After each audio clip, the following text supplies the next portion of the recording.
Okay.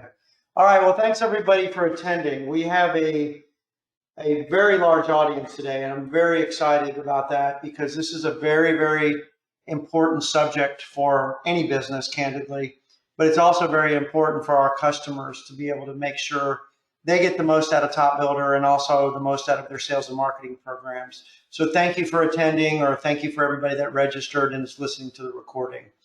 If you've been to our webinars before, you'll know we follow a pretty standard agenda. We'll continue on that path today. We'll give you a little bit of update on our webinar series. We're going to give you a little background on the topic itself and why it's important. We're going to give you a poll question, which gives us a little bit of background about where you stand on this particular subject. We'll cover the subject itself. Of course, the key performance indicators is the topic of the day or of the week. And we'd like to wrap up with a little demo showing you the examples that we have live in TopBuilder, and then we'll close with some questions and answers. Okay, so let's jump in. Each month we're going to go over, we're covering try to cover 3 webinars a month. And they're always going to be on Thursday at 1 o'clock. We do the home builders in the morning, just so you know, and then we do our construction customers in the afternoon. We try to keep most of these things educational, and we try to focus on industry best practices, and occasionally we'll introduce maybe a new TopBuilder feature, but they're typically presented in the form of education or industry best practices, even if it's about a new feature. Next week, we have a webinar, which will be episode 12, on scheduling appointments for your jobs or your leads. And that will include how we integrate those appointments and schedules to your calendar, which is your Outlook or your Google Calendar. And so we hope you can attend that. And then, of course, we're recording this, and we'll be sending out the recording each day after the webinar, which is Friday. And again, you can go to topbuildersolutions.com /webinars to see past webinars and upcoming webinars. Okay. So the topic itself, again, this is extremely important for any business, but very, very important when it comes to CRM and sales and marketing. KPIs. Okay, KPIs really, I mean, we can't overemphasize how important they are in a successful sales and marketing program. Okay, why is that important? Okay, it's important because what a KPI is, and this is, you know, this is our definition of a KPI, mainly because we're a CRM, but the KPIs that we refer to are essentially activities that you're tracking that are designed to help you achieve a certain goal or a corporate goal.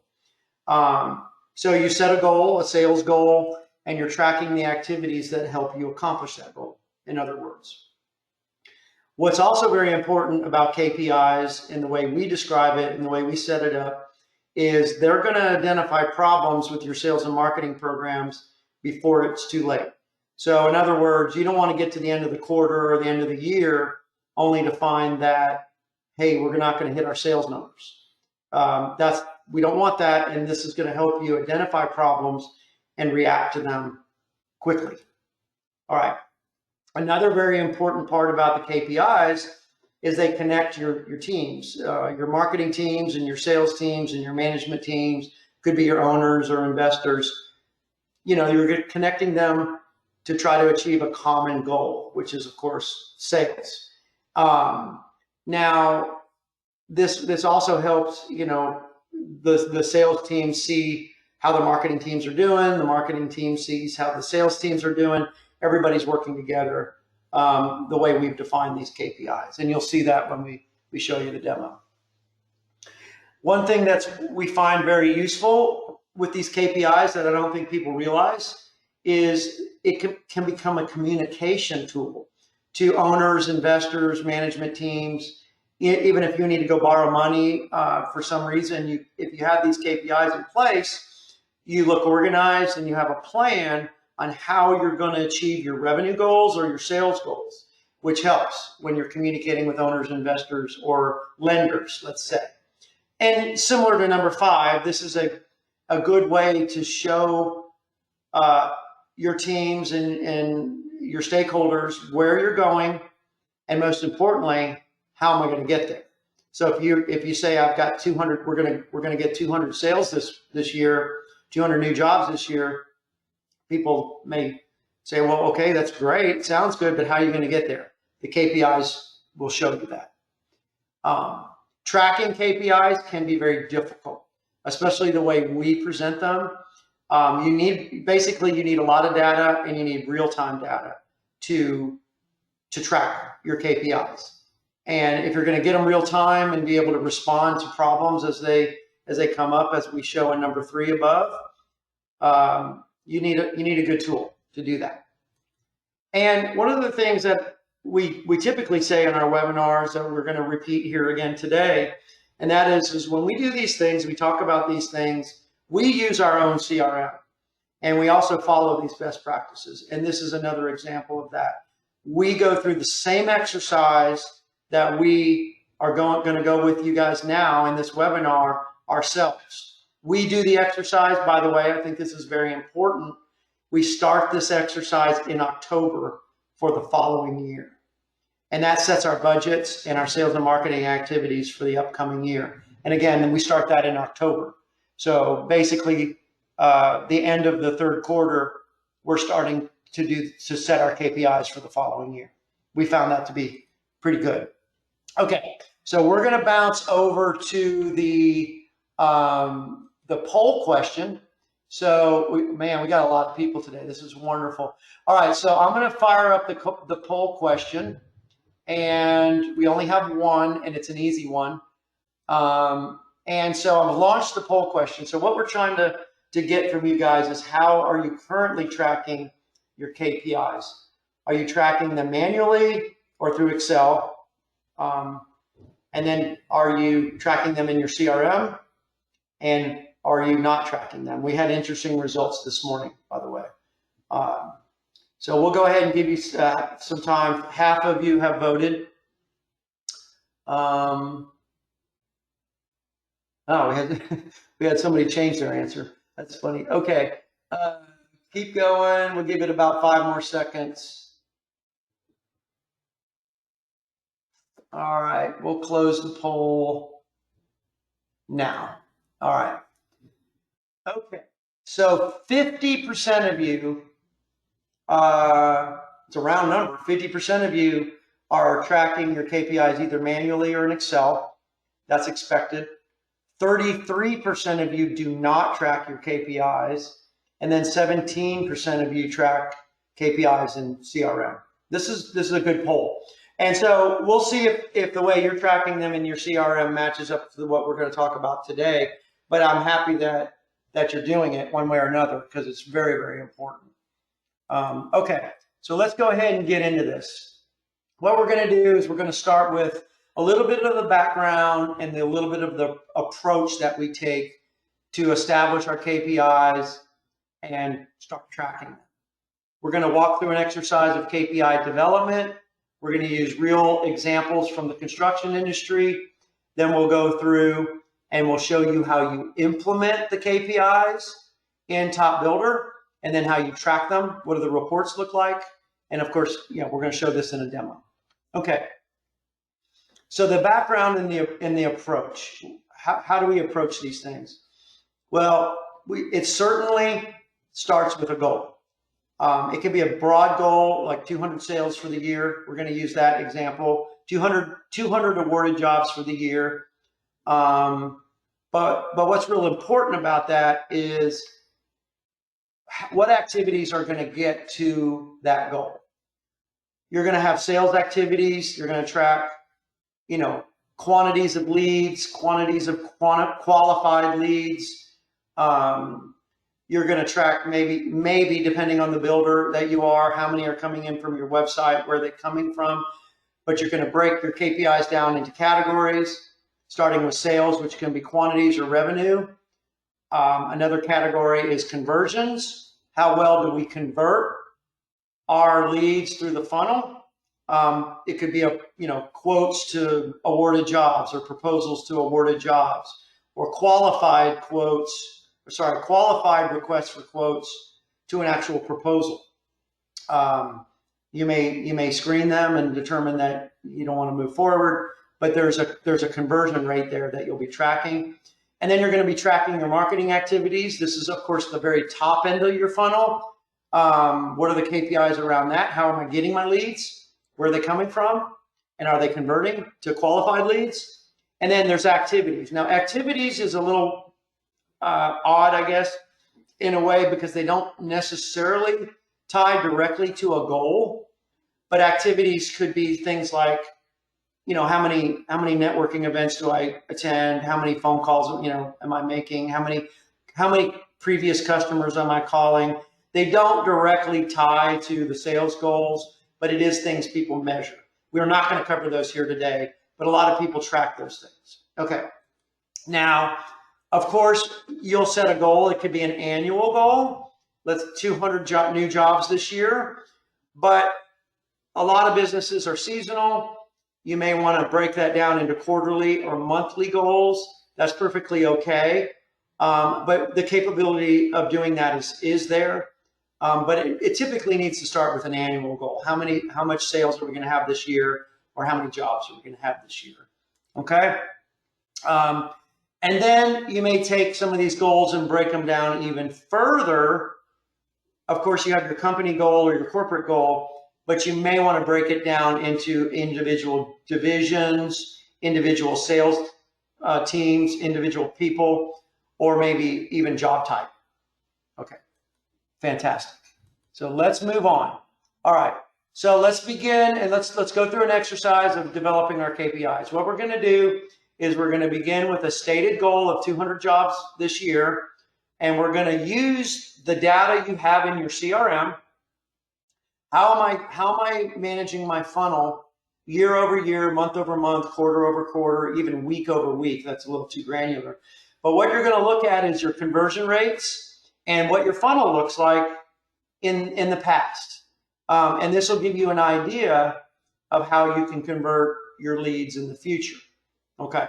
And you can increase those numbers by investing more in marketing, and we'll talk about that in a second.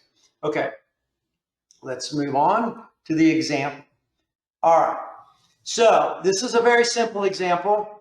There can be more phases of the funnel that we could look at, but right now we're going to look at 4 phases. New bidding opportunities. These are new leads. How many get qualified as a legitimate bidding opportunity? Of those, how many are we going to move on to the proposal phase? And then from the proposal phase, how many actually convert to an awarded job? Okay, so going back through our history, we can determine for our bidding opportunities, request for quotes, call them whatever you want, we're converting historically 60% of those to a qualified bid opportunity. So 6 out of every 10 bid opportunities you get are legitimate or qualified. Okay, great. Now, of those, depending on the builder, some of our builders will say we bid everything. Some of our builders said, no, we qualify them even further by investigating the job, and they score it essentially. They look at the customer's financials, they look at the complexity of the job, the clarity of the requirements, all kinds of different things they look at. And they'll say, okay, we're going to bid this or we're not going to bid this. And so 6 out of every 10 for the qualified bid opportunities actually move on to a proposal phase or bid phase, where you actually submit a bid. And then historically, let's just say you convert 50% of those. It's a very round number, but it's good for example purposes. Now, first of all, I recommend you've got to be realistic about these things. If you typically don't convert at 50%, then don't use 50%. Use a real number, or your KPIs won't be realistic. Again, we go through the same exercise every year ourselves. Of course, our funnel looks a little different, but we do this, and it's kind of fun, actually. All right, so now once you've established kind of the corporate-wide KPIs, let's call it, then you can start breaking those out by division, salesperson, job type. You can even slice it up even more by quarters or months. And then the top end of the funnel, okay, let's go back and look at this. We know we need 1,111 bid opportunities or requests for quotes to get to our number. Okay. Well, the next question is, where are they going to come from? They got to come from somewhere. Now, a lot of our builders don't get leads online. You know, some of them do. Our residential builders get a lot of leads online. Our remodelers get a lot of leads online. It just depends on you. So I kind of left that open here, but I think most of you can relate to this. So if you need 1,111 requests for quotes to get your number this year, you may determine, well, roughly 40% of those come from existing customers. A lot of our customers are referral businesses from existing customers or repeat customers. Okay. Job boards, and CC stands for Construct Connect, Building Connected, other job boards where you get leads from them. 25% of them are coming from there. Networking events, these are boots on the ground, you know, and then, you know, it may break down differently, you know, cold calling, I doubt, but networking, maybe 20% come online. You know where your leads are coming from. You need to identify that in this type of way so that you can track them and make darn sure you're on track for that 1,111 RFQs. Because if you don't get them, you're not going to hit your numbers unless you just really convert through the funnel well. Okay, let's have a little fun. So I am on track to finish within 30 minutes, so we'll spend a little time talking about this. The first thing we'll do is we'll talk about how do we set up the KPIs, and we'll use TopBuilder as an example, as your tool. All right, so I'm going to go into the menu and I'm going to say, okay, here's where I'm going to go ahead and set up my KPIs. And so I have a list of all my KPIs here, and they're categorized by sales, conversion. I left the marketing piece out here, but if you're getting leads online, I'll show you, go ahead, you know, if you're a residential builder or a residential construction company, you may get leads online. I'll show you how to add those in the example, but we've left them out of this example here. Okay, so we're starting with how many actual requests for quotes or new bid opportunities do I need to get this year? Okay, we talked about 111. So I'm going to go ahead and edit that. I'll show you how we built this out. So I'm going to grab this. This is a sales category. And the metric is how many leads that reach a new lead status, new bid opportunity status, do I need to get this year to hit my goal? Okay, this is an annual goal, and it's for the entire company. And what triggers that KPI is if they reach the new bid opportunity status. So you have a new bid opportunity, it qualifies to hit that KPI, and you need 1,111 of those. Okay, and then you move your way down the funnel, moving on to leads that move into a qualified status. Same thing. All right.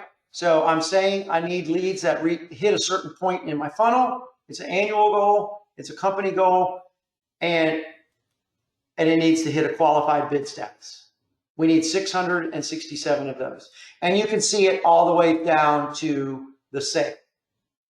All right. Now those conversions, okay, that we were looking at, let's bounce back up here. Okay, the 60%, the 60%, and the 50%. Okay, again, we're setting up, I'll focus on an easy one here. I'll focus on the bid submitted to job awarded KPI.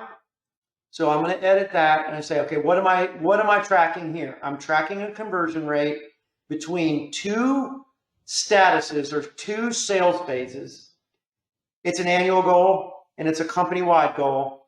And I'm tracking the conversion rate between bids submitted and job awarded. A sale from a proposal to a job. It's a percentage conversion rate. I need to convert 50% of those. Okay, it's literally that easy to set them up. And let me go ahead and jump in and give you a hypothetical on some other things.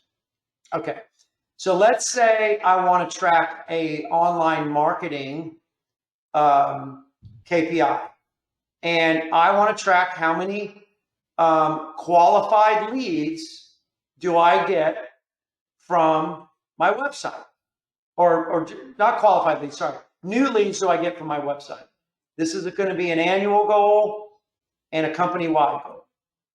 Okay? And so what does that mean? That means I need to get a lead that moves into the new bidding opportunity status. How many of those do I need? I don't know.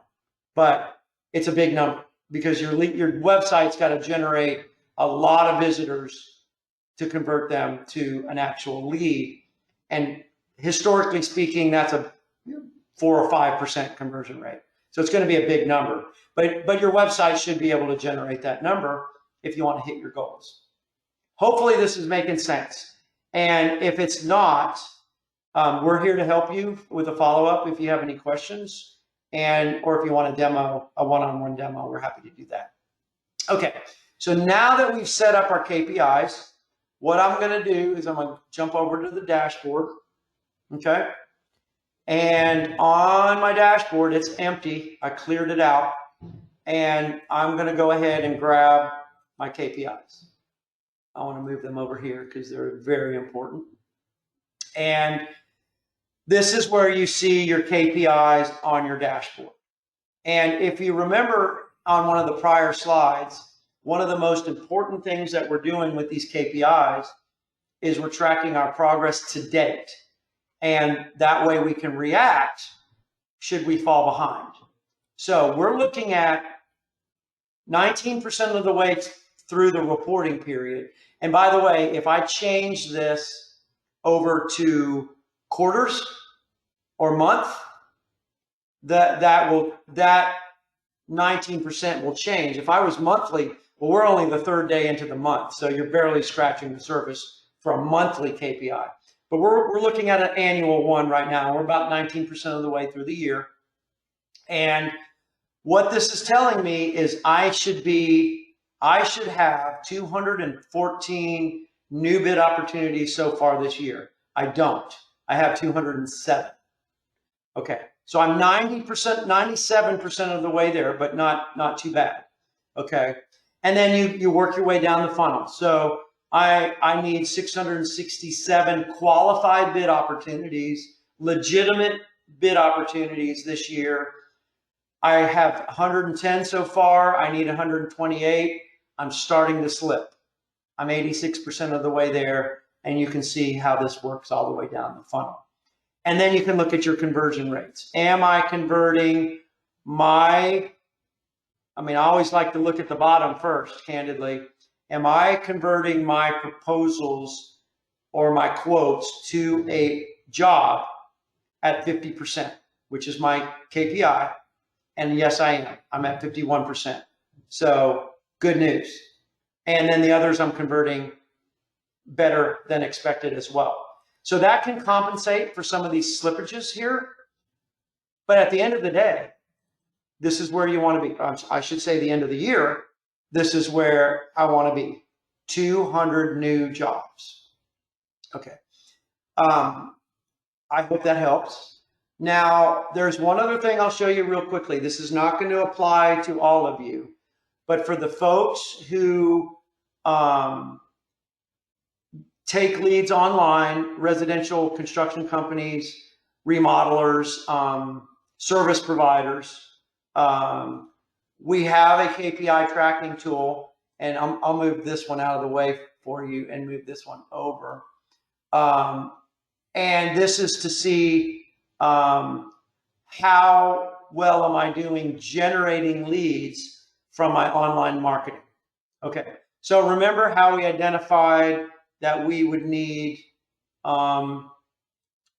sorry, let me go back to here. we determined 222 leads that come from our online marketing. Well, what we're going to do, and these numbers don't match up, so bear with me on that. But we're going to break those 222 down as to where are they going to come from: organic search, pay-per-click, referrals, which are things like other people's websites, okay, social media. You can figure out the rest from there. But we're going to also track those to where we should be today. Am I getting enough leads from my pay-per-click? Yes, I'm ahead of schedule on that. Oh, I'm sorry. No, I'm behind schedule. I'm 51 versus 58. I'm behind schedule on my pay-per-click. On my organic, I'm a little bit behind schedule. This is the organic search results that you're getting, the SEO. And then you may look at social media, and then others. Am I doing email marketing campaigns? Yes, but I'm not converting them. I'm way behind on that. So there's other ways of looking at this to break down the sources of your leads, and you can attach KPIs to those. It's extremely useful to figure out if your marketing is working or not. And then also, of course, since you're paying for the cost per click items, and many of the referral items are cost per click too. I know ours are. You can determine whether you're paying too much or not, and then regroup from these reports. Okay, so that's the demo portion. Lana, do we have any questions? Yes, we do. I want to thank Kurt. He's been very active. So I'll get started. Will TopBuilder allow for multiple deselection from the drop downs for report setting? I would like to deselect multiple statuses, i.e. I want to exclude lost sale, project abandoned, did not pursue when running a sales funnel report. Yes, that does not necessarily apply to this webinar, but the short answer to that is yes. All of our funnel reports, including the KPI reports, allow you to pick and choose which stages of the funnel you want to look at. Okay, and I think that's the exact question he asked. So if I'm building a funnel report, I can absolutely say, what items do I want to see and what items do I not want to see? And I'll show you a quick example here. If you can see all these statuses right here, I'm picking and choosing which ones I want to see and which ones I don't want to see. And you can even show that funnel by revenue or by counts for individuals and for divisions or job type even. So the short answer is yes, and that's how you do it. Okay. Next question, will I be able to enter goals monthly, quarterly, or annually for my KPIs in TopBuilder and have this compared to actual? So I think you've shown that, but. Yes, you absolutely can. And so what happens here, let me go to the, I love the questions, by the way, these are awesome questions. If I was to go in here and say, I want to look at the quarterly goals or the monthly goals, it will change the KPIs to only look at goals that have been defined for a quarter or a month. It won't mix them up and show annual, quarter, monthly, but you can drill down and say, I just want to look at my annual goals, my quarterly goals, and my sales goals. And then the same thing, because this may be a follow-up question, I just want to look at maybe my goals. And so only goals that have, and when I say goal, I mean a KPI, only a KPI that has been assigned to me, if that makes sense. So yes. Okay, great. I'm also typing this in the answer field for everybody to see. Okay. For it to be recorded. Thank you. Okay, let's ask another one. When will TopBuilder allow selection of user-defined fields in reports? These user-defined fields often are part of the lead to company-specific KPIs. So user-defined fields as being able to select in a report. Sure. So we do allow KPIs, user-defined fields to be selected in certain reports, but not all of them. They are searchable within TopBuilder. However, we'll have to take those on a case-by-case basis and add them to the reports as needed. But we are doing that to some degree now. So that'll be a support issue. And I wouldn't necessarily call it an issue. I would say a support request. Go ahead and send those into support, and we'd be happy to look at those. But please make sure you indicate which reports we're talking about so we can respond appropriately. Okay. And when will this feature be available and accessible? So the KPIs are in beta right now. We're using them ourselves internally, and I'm going to estimate the first week in April. Okay. All right. Good questions all around. So I think that's it. Unless anybody chats up with us really quick, I think that's it. Awesome. Thank you all. And thank you everybody for attending and registering. We had a great audience today. We will send out the recordings tomorrow, and we will have another webinar next week on the job calendar or the scheduling, job scheduling. There's a menu option right here. You can see that we're testing that in beta right now. And then we're going to take a break after that. A lot of people are on spring break, including ourselves, the week after next. And then we'll pick up after that with another round of webinars. So thank you. All right. Thank you. Bye-bye.